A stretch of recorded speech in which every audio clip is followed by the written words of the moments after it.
توبہ اتنی اہمیت کی حامل ہے، اس لیے توبہ کرنے والے بن جاؤ۔ اصل میں جب توبہ کرتا ہے، توبہ سے انسان کا تعلق اللہ سے وابستہ ہو جاتا ہے، اللہ کے قریب ہو جاتا ہے۔ وہ توبہ کرنے کا جب اعلان کرتا ہے، وہ اس بات کا اصل میں اعلان کرتا ہے کہ مجھے معاف کرنے والا ایک اللہ کی ذات ہے، اللہ کی الوہیت، اللہ رب العالمین کی وحدانیت، اس کی ربوبیت، اس کی بخشش، اس کے جبار و قہار، اس کے غفور الرحیم ہونے پر وہ یقین رکھتا ہے۔ وہ کامل ترین یقین کر کے اس بارگاہ میں جاتا ہے۔ اور جب بندہ ساری دنیا سے تعلق توڑ کر اللہ کے حضور جھکتا ہے، معافی طلب کرتا ہے، بخشش کا طلبگار بنتا ہے، تو ایسے بندے پر اللہ فرشتوں میں فخر کرتا ہے، راضی ہوتا ہے، اور اللہ پھر اس کی توبہ کو قبول فرما کر اس کے گناہوں کو مٹا دیتا ہے۔ بسم اللہ الرحمن الرحیم، اللہم صلی علی سیدنا و مولانا محمد وعلی آلہ وصحبہ وبارک وسلم۔ قال اللہ تعالی فی الکلام المجید والفرقان الحمید، بسم اللہ الرحمن الرحیم، وتوبوا الی اللہ جمیعا ایہا المؤمنون لعلکم تفلحون۔ وقال اللہ تعالی استغفروا ربکم ثم توبوا الی اللہ توبۃ نصوحا۔ یا ایھا الذین آمنوا توبوا الی اللہ توبۃ نصوحا۔ احباب ذی وقار، علماء اکرام علیہ رحمت الرحمٰن نے جو بات فرمائی توبہ کے باب میں، ہر گناہ سے توبہ واجب ہے، ضروری ہے۔ اگر توبہ کا تعلق اللہ کے ساتھ ہو، حقوق اللہ کے ساتھ ہو، تو پھر توبہ کے لیے 3 شرائط ہیں۔ نمبر 1، گناہ سے ہٹ جائے، اپنے کیے پر شرمندہ ہو اور گناہ کی طرف نہ لوٹنے کا پختہ ارادہ۔ اگر ان 3 میں سے کوئی ایک شرط بھی نہ پائی گئی تو وہ توبہ ٹھیک نہیں ہوگی۔ اور اگر تعلق ہو حقوق العباد، بندوں کے، تو اس کے لیے 4 شرائط ہیں۔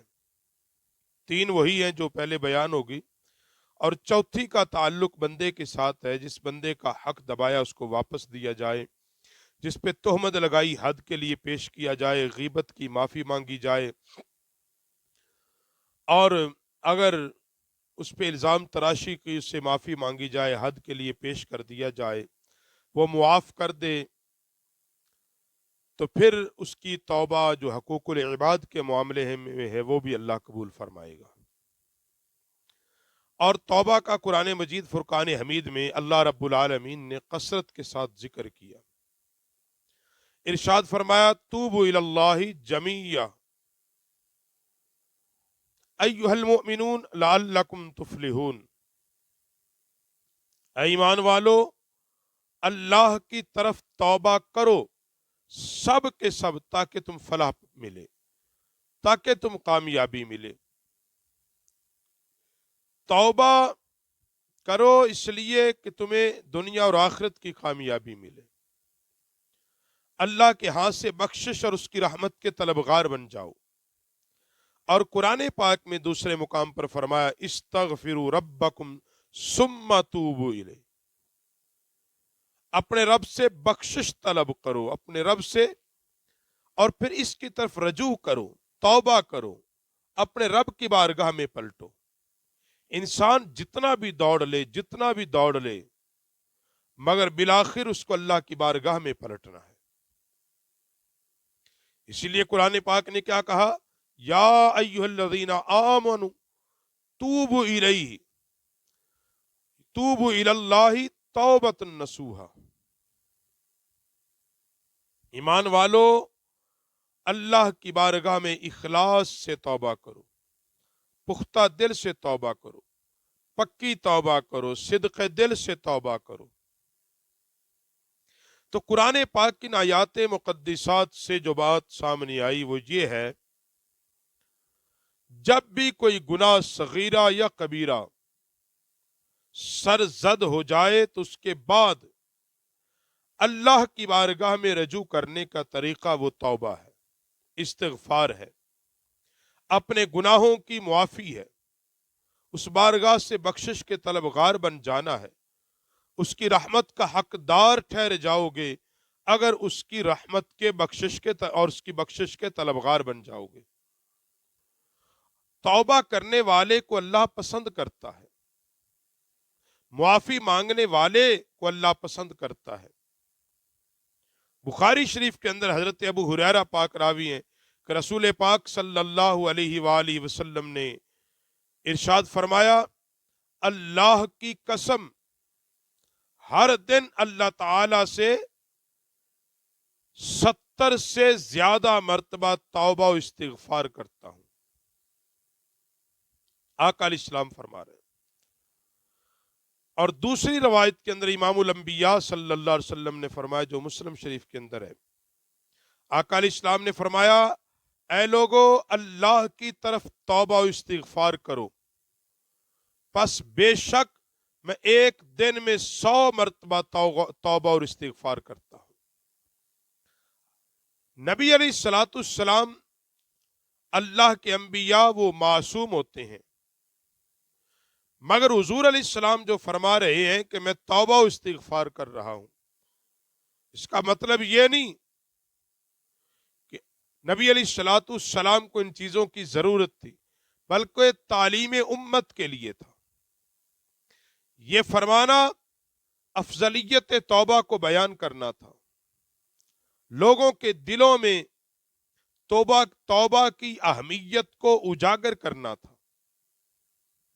تاکہ لوگ یہ نہ سمجھے ہم سے گناہ ہو گیا اور مایوس نہ ہوں، بلکہ ان کے سامنے ایک آپشن موجود ہو کہ گناہ ہو گیا ہے، اب اللہ کی بارگاہ میں جب رجوع کریں گے، صدق دل سے توبہ کریں گے، دوبارہ گناہ نہ کرنے کا پختہ ارادہ کریں گے، شرمندہ و نادم ہو جائیں گے تو ہمارا رب ہمیں معاف فرما دے گا، وہ غفور الرحیم ہے۔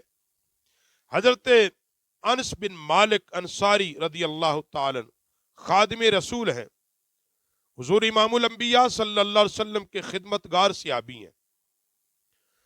روایت کرتے ہیں کہ امام الانبیاء علیہ الصلوۃ والسلام نے فرمایا، اللہ تعالی اپنے بندے کی توبہ پر اس سے زیادہ خوش ہوتا ہے جتنا بندہ جس نے جنگل میں اپنا اونٹ گم ہو لینے کے بعد پا لیا ہو۔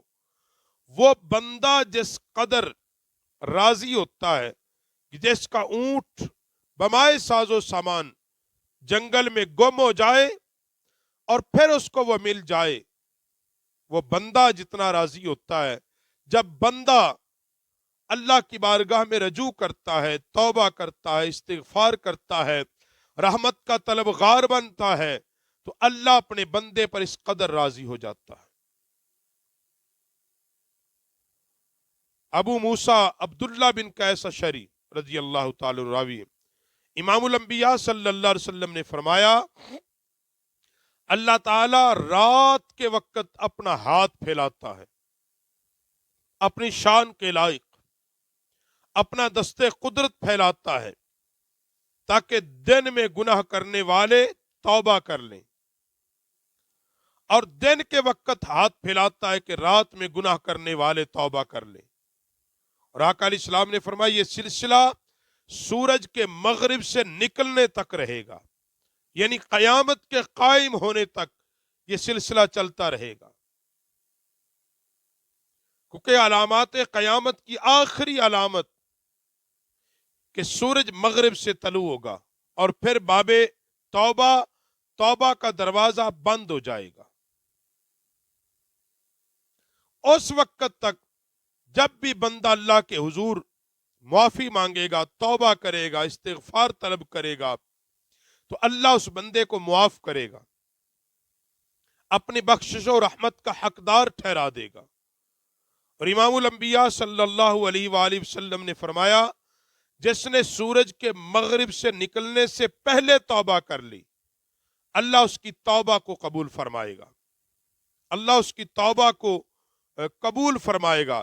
اس لیے احباب ذی وقار، اللہ کے حضور جھکنے کو، اللہ کے حضور توبہ کرنے کو معمول بنا لیں، اور جو لوگ توبہ و استغفار ہر وقت اللہ کے حضور کرتے ہیں، اللہ دنیا اور آخرت میں انہیں کامیابی عطا کرتا ہے۔